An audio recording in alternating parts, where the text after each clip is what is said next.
Happy Wednesday, everyone. Want to welcome y'all. And as you're joining in, I'm going to check my tech. It looks like we are streaming now and connected on Facebook, on LinkedIn, as well as YouTube. And let me just say, too, that if you're joining us from Facebook, if you will go to StreamYard.com/Facebook and give Facebook and StreamYard permission to speak to each other.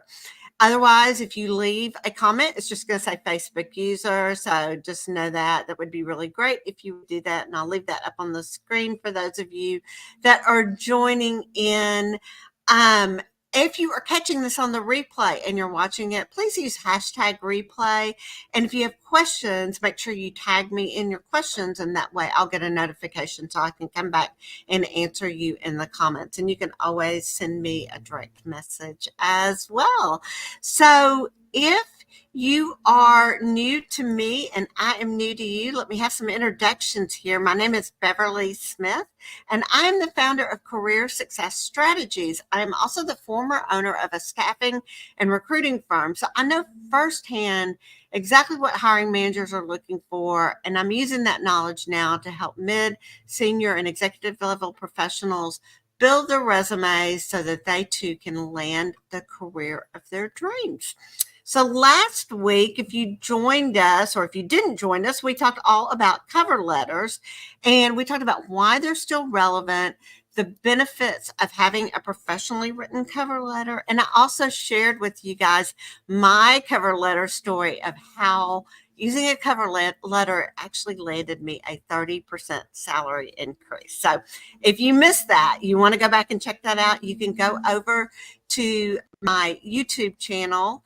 And let me throw that one up on the screen. It's at Beverly Smith Resumes, and go there and check out any of my past episodes there on YouTube.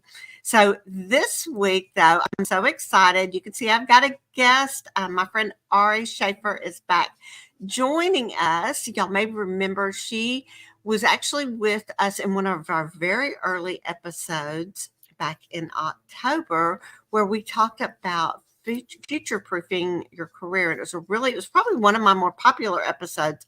So if you're curious about that, which I think is still very relevant and very timely topic right now when you're checking out the news, there's a lot of uncertainty out there when it comes to your career. It's a great episode with a lot of great tips. So just go back and go to the live tab and you'll find all of my past episodes. But this week, Ari is joining us to talk about overcoming the challenges of age bias, which I know is a really hot topic. So let me just real quick introduce Ari to you. She is an author and a career strategist, and her specialty is in helping people shift their perspective, making the job search easier and more effective. Her book, Unlocking the Secrets of a Successful Career Seeker, it provides a roadmap for clients that they can use with their own coach or with their therapy or with their therapist. She currently provides work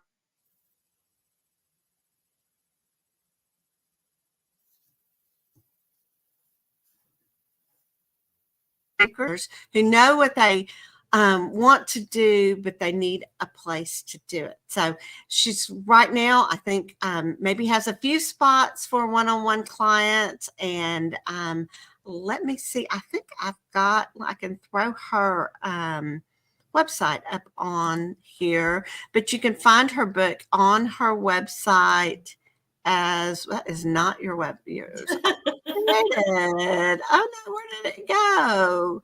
Okay, hang on. Let's get that one off. Okay. Don't you love technology, guys? Here's what I'm going to do. I'm going to go back over here and grab it, and I will just put it in the chat for you guys. That's so funny because I created, but you know what? I think I forgot to hit the actual save button. Oh, that happens. Yes. Oh, so Ari, welcome. I'm so glad that you joined us today.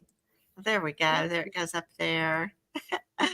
Yeah, thank you for being here. I want to tell you that I heard like this rumor that you're earning a bit of a reputation as the contrarian coach. So, you mind tell us a little bit about what kind of mischief you're getting yourself into these days?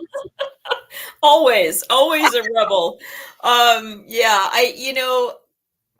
I think that that happened at a meeting of other career professionals, and I kept kind of gently disagreeing with the status quo. And they were like, "What do you mean?" And then I explained it, and they were like, "I never thought of it that way." So, for example, somebody, will come in to work with me and they'll think, they need to get out of their comfort zone and I'm going to hold them accountable and all of these things, give them homework. And I'm like, I do absolutely none of that. So you're barking up the wrong tree if you're. So, because here's the thing, like with comfort zone, I think that we do our best work in our comfort zone. We feel confident, we feel competent, we understand what we're doing. So, yes, I mean, reach out from there, but you don't have Mhm. to get out of your comfort zone because Right. when we do that, it puts us off balance. And that's not a great place to look Yeah, for a job. So I don't necessarily disagree with, push the envelope and all that if that's the way you like to work. I just work with a lot of people that kind of prefer to stay in their comfort zone. They're introverts, maybe they have anxiety or other things going on. So, that's kind of how I work with folks is maybe the opposite of things that they've heard. I think that doing a job search, I think that it should be really fun and interesting mhm, because that's how we learn better and you're going to have a better attitude as you go in looking for jobs. absolutely. I love that for so many reasons. First of all, I was going to ask you to tell me a little bit more about how you work with people. So you got that one, but I have always hated that saying that's get comfortable being uncomfortable. I'm like, no, I want to sit here in my fuzzy blanket with my slippers on and be comfortable. I don't want to go outside. Or you hear those programs where they part of their morning routine is to take a cold shower first thing in the morning or a cold plunge. I'm like, nope, ain't happening here. Right. And it's here's the thing.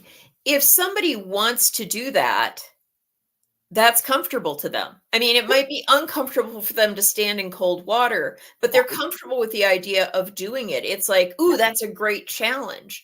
But for somebody else who's like, "No, that would ruin my whole day." Well, for goodness sake, don't do it that way. So, yeah, I mean, typically the way I work with people is I have a roadmap for them, but Hmm. we talk about it's not step 1, step 2, step 3. It's that I use a lot of techniques, both from the therapy world and the education world, because I was a therapist and a teacher.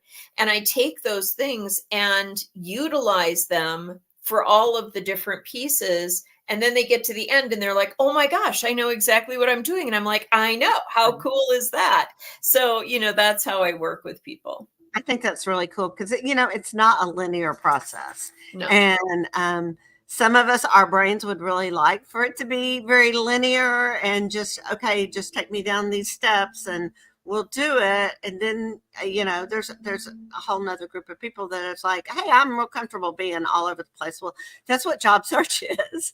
It's Right. all over the place, and Right. there's a lot of moving pieces that you don't necessarily have to keep juggling, but there's just a lot of different avenues. And what works this time around may not work next time around, but you really won't know until you go and try those things. Would you agree with that? Right. Or do you have a Absolutely. contrarian view to that? Absolutely. I mean, I talked with a young lady yesterday, and we talked about the roadmap and everything. And she said, "That's great," but she's like, "I'm getting interviews now. I need to work on my interviewing skills." And I'm like, "Okay, that's what we'll start with, and then we will circle back around and do some of the other things." But honestly, the way I try and work is really efficiently. So, for Mhm. example, my first step with people is not their resume. It is their mindset. But by doing that mindset work, and we have some fun activities we do around that, what winds up happening is They're ready for their resume. They know what they're going to put on their cover letter. They have stories for their interviews. So it's Right. really hard to compartmentalize and say, right now we're working on this step, because really what we're doing is we're laying the foundation for everything. Absolutely. Absolutely. There's a lot I could add to that, but I really want to jump over and talk about ageism, what we Okay. brought you on to talk All about. right. We'll do that. We'll We'll do come that. back and talk about that another time. I know. I So think we're both so passionate about our work that we could talk about these rabbit holes forever. I know, and I think too, we have that energy that feeds off of each other, so it's really easy to have these conversations and probably go down like 2 or 3 different rabbit holes. I want to let's talk a little bit about what ageism is and who exactly does it affect. I think there is that common um, idea that this is for people that are older, but I think the contrarian in you is probably has a different answer. So lay it on me, sister. Yes, I do. So, yeah, a lot of people think that when you think about age discrimination, you think about the elderly. Mhm, But I think that a lot of people are really surprised to see this age bias starting in the workplace for people that are 40. mhm, That's when it starts. And it's like, oh my gosh, like 40 is not elderly by any stretch of the imagination. And the other thing is it really impacts everybody, because how often have you heard things like, oh, they're a millennial and that means dot dot dot, or oh, every boomer is dot dot dot, whatever it mhm, is. So it impacts Gen Z not being taken seriously. And on the other end, the silent generation, people that are in their 70s now, it impacts them. They're not taken seriously.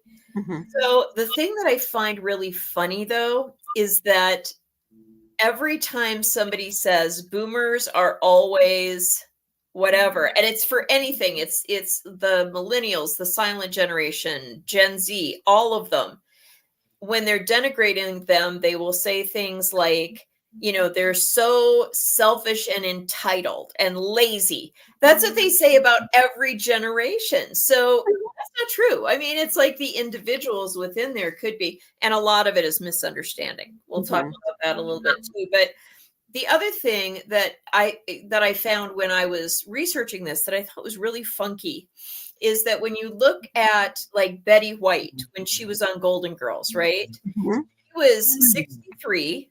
She played a 55-year-old, and yet she looked like a retired housewife grandma. I mean, she mhm, did, right? Now we look at Jodie Foster, who's right around that same age, and she was just in a show playing an open ocean swim coach, and she was like buff, and she was like pulling people out of the ocean, and she's like, going on these 16-hour days. I mean, so it's all our perception that creates this ageism, because it's mhm, just not true. And in fact, I got to say this, Betty White, after Golden Girls, she went on to work another 30 years. She had 8 mhm. more projects that she Wow. did. So our opinion, looking at somebody like that and saying, wow, that is an old person or an elderly person, and that means this, that, and that. No, it doesn't. It doesn't. We can't judge. Yeah. Yeah. So true. So true. And something too, I think I'm curious if you feel this way or not, but I think too, it comes also from within, like our own feelings about ourselves. So I can remember, I was in my late 20s when we started our first business. And I felt very intimidated by people that were older. And I had to, remind myself, I belong here. I belong here. And I know enough to do what I'm doing. But I really wrestled with other people's perception of me being old enough to have my own business, which is really kind of ridiculous. Yeah. But, I think sometimes we get in our own way when it comes to this topic of ageism instead of accepting or acknowledging our skills and our abilities and our talents and all those good things. This is maybe our excuse. Oh, it's I'm too old. They're never going to take me seriously because I'm too young. I don't have enough experience, that kind of thing. I'm curious what your thoughts are on that. Yeah, absolutely. And, we get to create our own definition. What does it mean to be 20 or 30 or 40? And that changes as we go along. It is okay that changes, Mhm. depending on our age and our own perception. I mean, we think about it. One of the things that I do when I'm doing a lecture on this is I show a picture of my mom at my Mhm. age and then a picture of me. And I look like I'm 30 years younger. It's Mhm. simply, and it's not that she looked old. It's because of the culture that she was in and the expectations of the culture and what that did for her. Hi, puppers. Big bombs. Okay, he's never joined Hello. us live before, but he. That's so great. But that's great. I love that. That's wonderful. So yeah, I mean that it really, I think that's such a great exercise to do is what does it mean to be this age? I have a woman that I have just admired for years, Donna Hennies, and she wrote a book called Queen of Myself. And she wrote it years ago, but she considers herself the midlife midwife and ushers women into midlife. But this book is so marvelous. So I just want to suggest that to people too. It basically comes from that maiden mother crone model that we have of women. And she says, between mother and crone, there's like 30 or 40 years. And we need to give that phase a new title. So we're going to call that the queen stage. And it really is where particularly women become extremely productive because their children have grown, or maybe they're a little more financially stable or whatever it is. But women, 40s, 50s, 60s, they're changing the world. Mm-hmm. Tell me the name of that book again. I'm going to put it in the chat for Sure, us. it's called The Queen of Myself. Queen And it's by Donna Hennies, Henes. Henes. Okay. Mhm. That's one of Very my good. favorite books. I keep going back to it. I just love it. It's so Very great. good. I've put that in the chat so those that are watching can grab that if they're interested in that as well. So let me ask you, what does ageism look like in the workplace, and how do you feel like it impacts the culture of the workplace? Well, that's a really good question. And, I think it comes out in microaggressions that are kind of grounded in the assumptions that we make. So it's things like you're in a meeting and somebody who is younger might look at somebody older and say they're not going to understand the technology of this. So, I'll Yeah. take that on, right? And it's to them it might just seem like that makes perfect sense. I mean, this is not this if you're over 50, obviously, you're not going to have any kind of acumen around technology. And, obviously that's just such a crazy judgment, but we can't hide our assumptions. They just kind of come out, right? And they come out a lot of times in these ways that we think are harmless, but that land on the person and feel aggressive or undercutting them. Mhm. So, what happens is really our beliefs need to shift. We need to do that work for ourselves where it's like, I can't assume. I can make some generalizations, but Mhm. I need to ask. And I think what winds up happening is that when we look at other generations, oftentimes we're looking at the negative, Ah. right? And we need to flip that and look at the positive attributes that we can kind of stereotype, but then check out. Of course, I mean, always checking it out. So I'm looking. Oh, there you are. Okay, you were. Sorry about that. I lost you at we often look at the negative, and I think that's such a good point. Yeah. Yeah. Yeah, so we need to flip it and look at the positive side. Mm-hmm. Mm-hmm.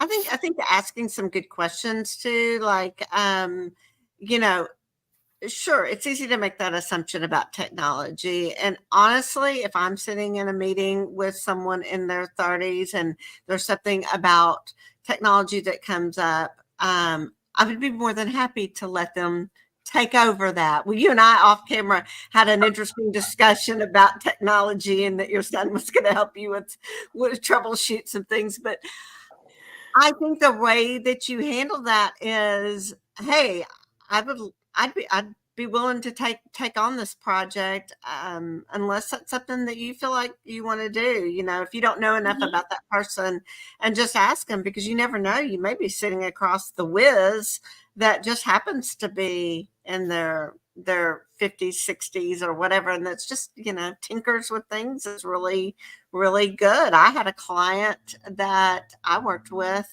and she had been in the cellular phone business for years, and she Mm-hmm. was always the one anytime a new device comes out to pick it up and do that. And like, I would have never thought that about her. That's Right. would have been my judgment of her. Mm-hmm. But when she sat there, she goes, "Oh yeah, I just love to get on there and figure out how to make it work." And then she'd be the one to turn around and teach them. And when I say she'd been in the business a long time, she'd been in the business 24 years. So, Right. I'm not talking about someone that was 30 years old that's been in it 10 years. Right. Right. Exactly. Yeah. And she understood not only the latest innovation, but she understood the history that it's grounded in. Uh-huh. So what do you think we can do to flip around the perceived negatives and stereotypes about our age? Yeah, and I think that's the trick to all of this. Why don't we look at the good stuff and then, check it out? So, for example, I was kind of looking this up because I'm like, what are the strengths of the different generations? And somebody was kind of putting this together and they said, the people that are in the silent generation, people in their 70s, and I would put boomers there too, the next generation Mhm, after them, they might be fantastic at handwritten communication. mhm, And I don't know if you've ever had a business that sends you a handwritten card, like, during the holidays or something, and they write something personal on there, and you feel like, wow, this person really cares about my business. It uh-huh, can be a tremendous, gift, that they can do that. People over 50, a lot of times, and again, that you have to check this out, but a lot of times they tend to be great on the phone. They do not mind picking up the phone and saying, hey, I had a question about whatever it is. And oftentimes when I'm talking with people in their 20s, they're like, I would rather do almost anything than talk on the phone. It's just horrible. Um, and somebody in their 20s, they might be amazing at FaceTime. And mhm. somebody, in an older generation may feel like, well, okay, but I need to shower first and do my makeup and put on my, and they don't understand that it's okay to just go, hey, I just stepped out of the shower, but I wanted to remind you, blah, blah, blah. And so we can use that with each other. So it's like if you're in a meeting with these people, you can say, you know what, we need to FaceTime so and so. Is that, who's comfortable with that? And just, it could be somebody who's 70 years old, but, Mhm. generationally speaking, it's likely to be somebody who's in a younger generation. Yeah. And that's great. Then we can utilize all of those strengths and oftentimes I suggest mentoring over the generations. We're so Mhm, segregated. School does that. We're in mhm. kindergarten with all of the other kids that are 5 and then in first grade. And that goes into adulthood in our society. So it's like we Absolutely. have the young marrieds together and we might be in a mops group with other young moms and we have a Titus mother that comes in and helps us who's like a grandma. But I mean, we are so segregated. And Yeah. right? And if we see your dog agrees. If if we can have that mentoring between the generations where a younger person is teaching an older person something, older person is teaching a younger person something, phenomenal. I think that's the secret sauce. That's really, really good too. And I think too, by throwing it out there in that method that you described, where it's like, hey, who would like to do this? Who would like to take that on? You might find that 6 or 7 year old going, hey, I really want to know what that's all about. Will you show me how to do that? And then that just naturally comes where they're helping each other. So Absolutely. Yeah. that. I like that a lot. Yeah. What do you see as the biggest misunderstandings between the generations, and how can we bridge that gap? Well, I actually have kind of a funny meme about this that I show when I'm lecturing to groups in person, and it says that a 20-year-old something. It shows this text conversation, and this boy in his 20s gets a note from his mom, a text from his mom, and she says, Aunt Margie died, and her funeral is on Sunday. LOL. His son texts back and goes, Ma, why did you say that? That's horrible. And she's like, what did I say? And he says, LOL. And she goes, lots of love. And he's like, no, it means laughing out loud. And she goes, I sent that message to, I don't even know how many dozens of people this morning. So, I think that we have two issues. One is communication and the other is values. We speak different languages. Like you said, I was talking with my son about my phone. I could go on about that for a while because that was hysterical. He was trying to teach me tech stuff and he said, just send me a screenshot. And I'm like, how do I send you a screenshot? Going, and it was just hysterical. And he had told me to open something and I'm like, how do I open it? He's like, Mom, you're killing me. But, we have different languages. So I asked him, I called my son and I said, or I FaceTimed him because my phone wasn't working. So I FaceTimed him and I said, hey, can I ask you something? And he goes, send it. And I was like, do you need me to email you? And he's like, no, send it. He goes, Mom, that means like, tell me, like, what is it? And I'm like, yeah, okay then. But you can see, I mean, that's such a simple, funny conversation between a mother and son. But you can see if you're at work and somebody says to you, send it, and you say, okay, and you hang up the phone and you send them an email, that could lead to a misunderstanding, right? Because the other person might feel that it's rude or whatever. So I think the big thing is that we can't get offended. We have to get curious. Oh, so good. Right? So instead of being like, they hung up why did they hang up on me? What a poop head, Like, instead of saying that, looking at it and going, oh, that's weird. I wonder what happened there. And then you can send a note or a text or whatever and say, what happened to you? You dropped off the call, and they can say, oh, I thought you meant, and then you can have a conversation. But if you're offended, it just ends the conversation. Absolutely. Oh my goodness. What do you feel like we can do to create a better work culture for all the generations? Well, I think it all comes back to that curiosity and creating conditions for people to collaborate and to understand each other.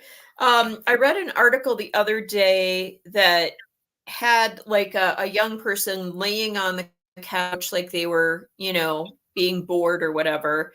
And it said, boss is disgusted that, people in their 20s won't do a 90-minute task anymore. And I'm like, of course they won't. That's not how it works now. It's a language issue because the boomer folks, and I would say probably Gen X as well, we are in a place of being used to trading money for time. right? So Right. somebody says, can you work? I mean, I do that with coaching, right? I charge a certain amount per hour. The generation of people that are in their 20s are doing something brilliant in that they are not doing that. They Mm-hmm. are trading project for money. And Mm-hmm. if it takes them a shorter amount of time, that's great. And they will work to be more efficient so that they have more time off. Right. So a boss will say to them at the beginning of the week, I need this, that, and the other done. And if they do it that day and they have the rest of the week off, everybody's happy. Yeah. But people in that generation of boomers who speak a different language are Mm-hmm. getting really upset. So I always say, doing that curiosity thing that we talked about. But the other thing is, how they have team building exercises and things? And Mm-hmm. those I find to be kind of competitive and kind of judgy sometimes. And Yeah. it just doesn't, I don't think that that's great for collaboration. So I have a client who told me about something I thought, oh my gosh, I love that. And what they do is in the like lunchroom or whatever, they have Legos on each table with, and they're from a kit. Uh-huh. And people come in and they just kind of start building and they just talk with one another as they're building Legos. Oh, Um, wow. yeah, and we find this to be true. There was some studies done years ago that men in particular need something to do with their hands while they're having a conversation. It just, Mm-hmm. for some reason, it just kind of helps. And I think it's true for women too. But that's an opportunity for people to collaborate, to mentor with one another, to learn Mm-hmm. from each other, and there's no pressure. Yeah. It's like having a puzzle set out. Yeah, And absolutely. yeah, I like that idea. And it's funny. I never had thought about this until you said that. I never have liked those team building exercises. They Mm-mm. always made me feel kind of, yeah, like, oh, if you Right. insist we're going to do this. And yeah, you get something out of them. But at the Yeah, same and time, there's I'm just the like, forced participation. I've yeah, had so many clients say to me, I don't want to be in a work environment where I'm forced to do something yeah. voluntary. Another idea that I just love that I kind of stole it from Caribou Coffee because we have a Caribou near my house that they do Mhm. this. They have a big chalkboard, or you could have a whiteboard or whatever. And, write a question across the top of it every Friday, and whoever wants to answer, no pressure, whoever wants to answer can answer it. And one of my favorite questions is, hi, I'm dot dot dot, I'm Ari, ask me about my dog, or ask me about my boat, or ask me about whatever. And it's a good conversation starter, and Mhm. get to know a little bit more about you. Neat, neat. I'm going to throw a question out at you too that we hadn't really planned to do. Sure.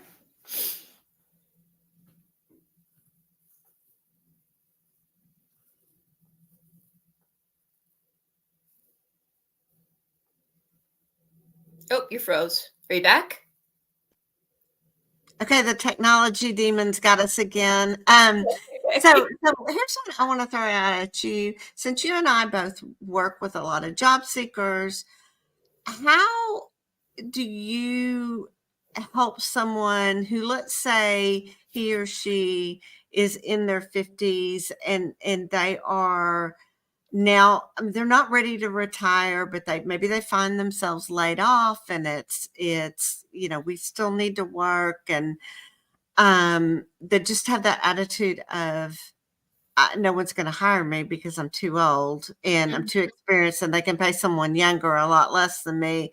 How how do you talk them off the ledge, and how do you inspire them that yes, there are people that will still pay you what you're worth, and um, find value in your services, and you're still much needed in the workplace. Well, I'm going to steal something from Laura DiCarlo, who is our dear friend and fearless leader. And I love that she often talks about educating people. Hmm.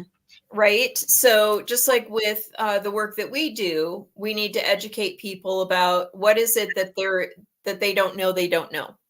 Mm-hmm. And I think that this is true in that situation as well, where a lot of times people will have their assumptions, and it's about breaking through those. It's also about understanding what their fears are. What are their Mm-hmm. fears about hiring you? Because honestly, every generation, there's some sort of drawback. You look at people in their 20s, and oftentimes they don't have a lot of experience, Mm-hmm. right? So they're kind of fresh, and that's great. That's actually a strength. They have just Mm-hmm. recently learned all the stuff. Awesome. But they don't have the experience. People in their 30s and 40s oftentimes have family obligations that Mm-hmm. might be happening or coming up, and not everyone, I'm not making that assumption, but I'm just saying that oftentimes that is a thing for them. Um, and then, you have people who are in their 50s and they've got a lot of experience, but what is the fear about hiring them? They haven't, have they kept up on their learning? Is that the fear? So talking with people and saying, what are your concerns? When you go in for a job interview, or when you're networking in, because we all advocate that, the hidden job Mm-hmm. market, when you're responding to like a posting on a job board, that can be, a challenge for somebody who's older. It's looking in the right, it can be a challenge for everybody, because they're not really that Mm-hmm. effective. But when you're networking in, people get to know you. They get to understand your strengths. They get Mm-hmm. to understand, the experience that you have, all of the things that you have to offer to a job. And in that kind of atmosphere, you can also ask, what are your concerns about hiring me? I mean, Mm-hmm. I'm 60 years old. What are your concerns? And it can kind of set the table for them to say, I'm worried that you're going to retire in like 2 years. And then Mm-hmm. you can say, I plan on working for at least another 15 years. And by the way, most people stay in a job 3 to 5 years. Mm-hmm. Um, I am, fortunately, mentioning my age, I am of the generation that tends to stay at a job longer. So Mm-hmm. actually, that's kind of a strength. So it's being able to address whatever their fears are. Um, Right. I know I had a client that was looking, I mean, he's almost 70, and he was trying to, find something that he could do. And they, the people that he networked in with said, I got to be honest, it's the health insurance. Like that, it's going to be something Right. that's going to be pretty expensive for us. And he said, you know what? How about if I come on as a contractor? And they Mm-hmm. were like, that would be, you would do that? And he's like, yeah, absolutely. And they were like, woo, awesome. So you can work these things out, but I encourage people to network in order to do that.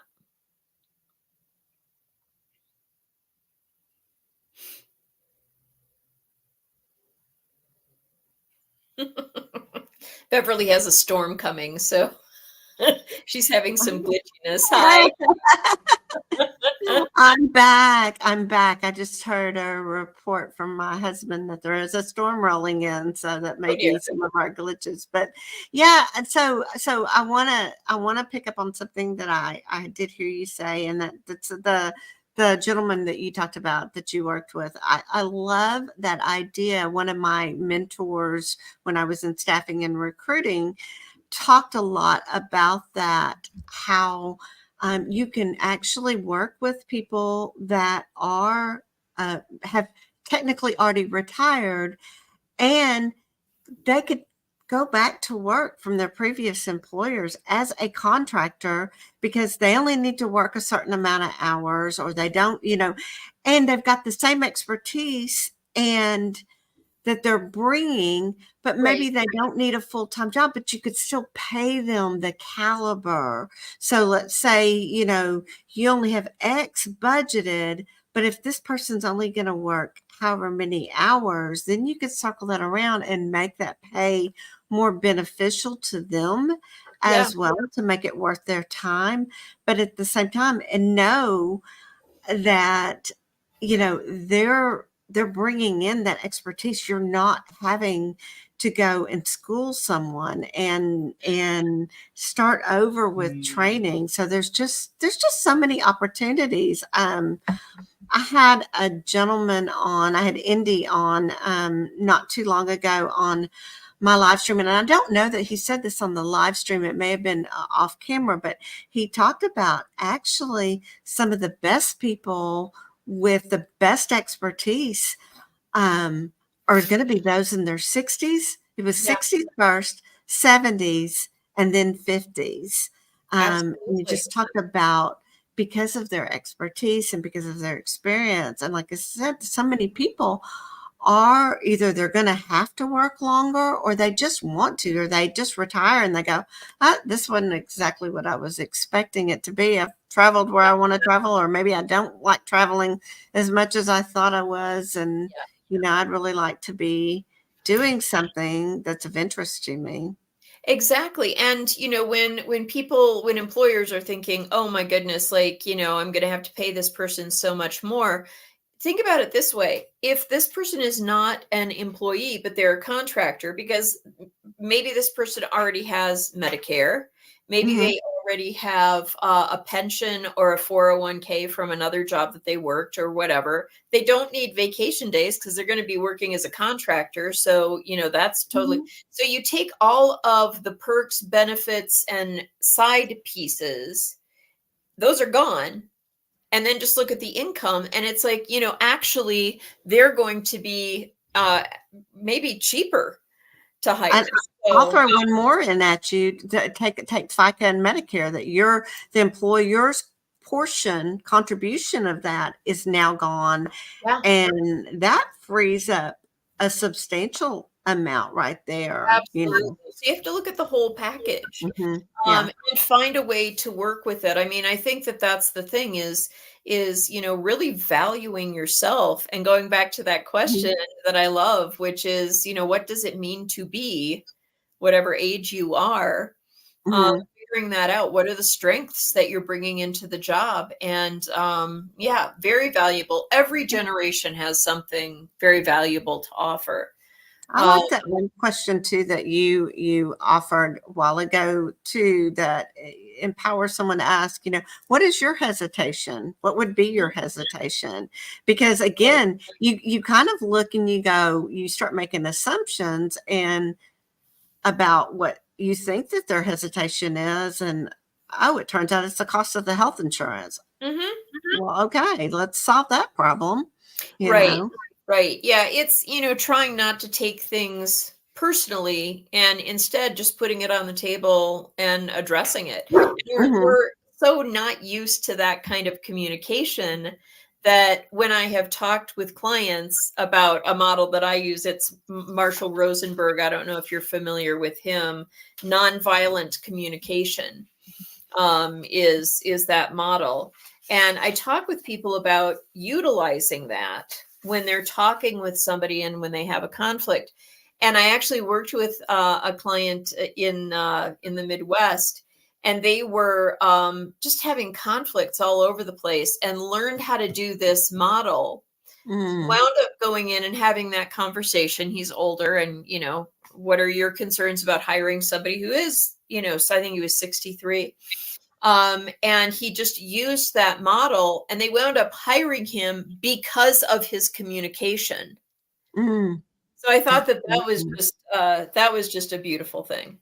Wow. And tell me the name of that again. I'm gonna put that in the chat as well. Yeah, it's called nonviolent communication. So one of the questions I always get is, how can I handle ageism at work?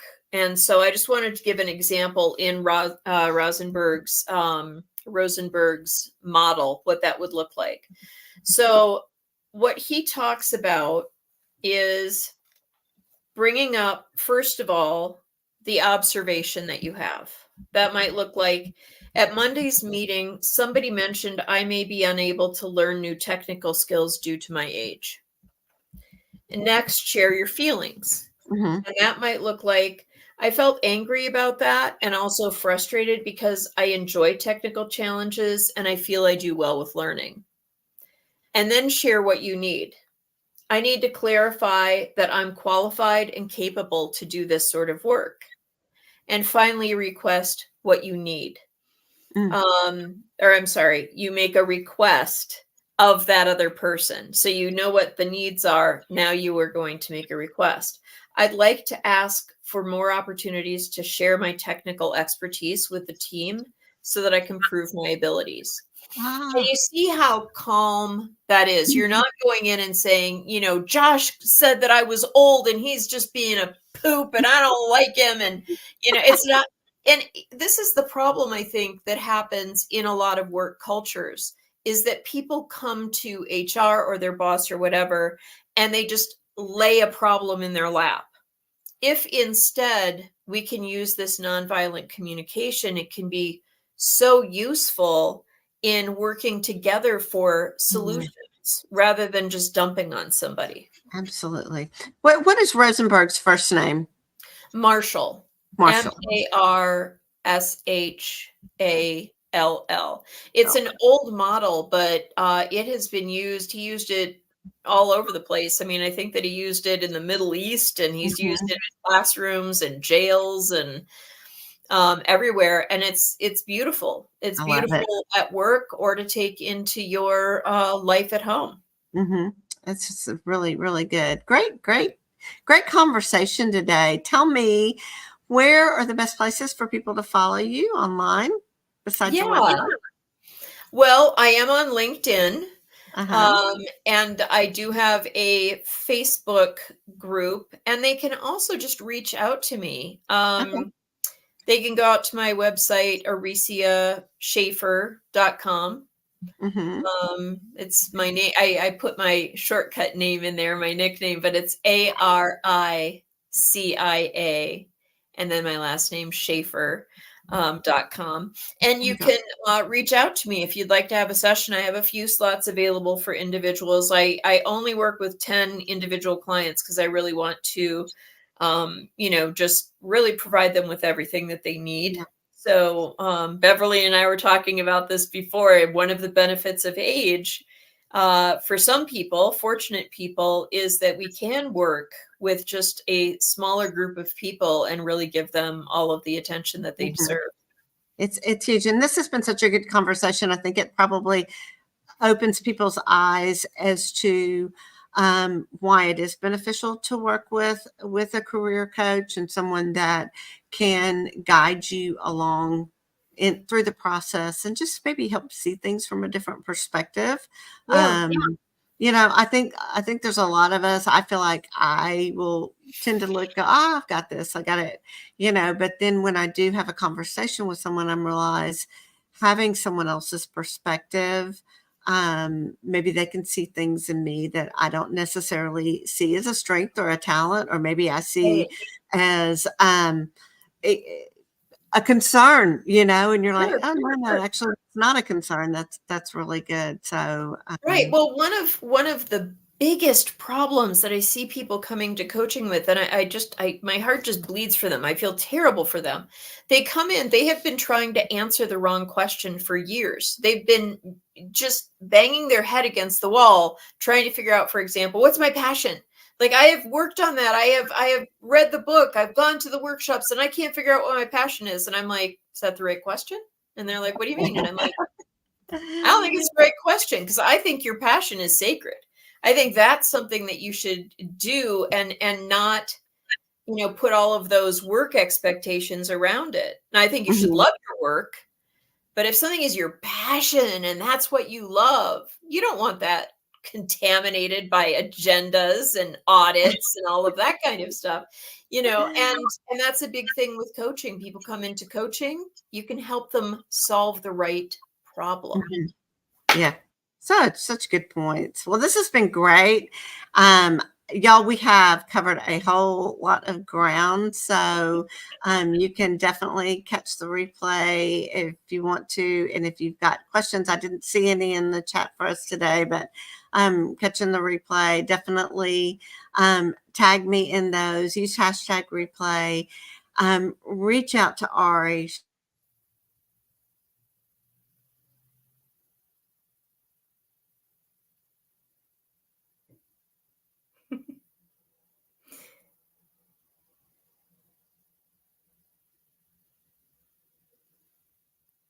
We're back.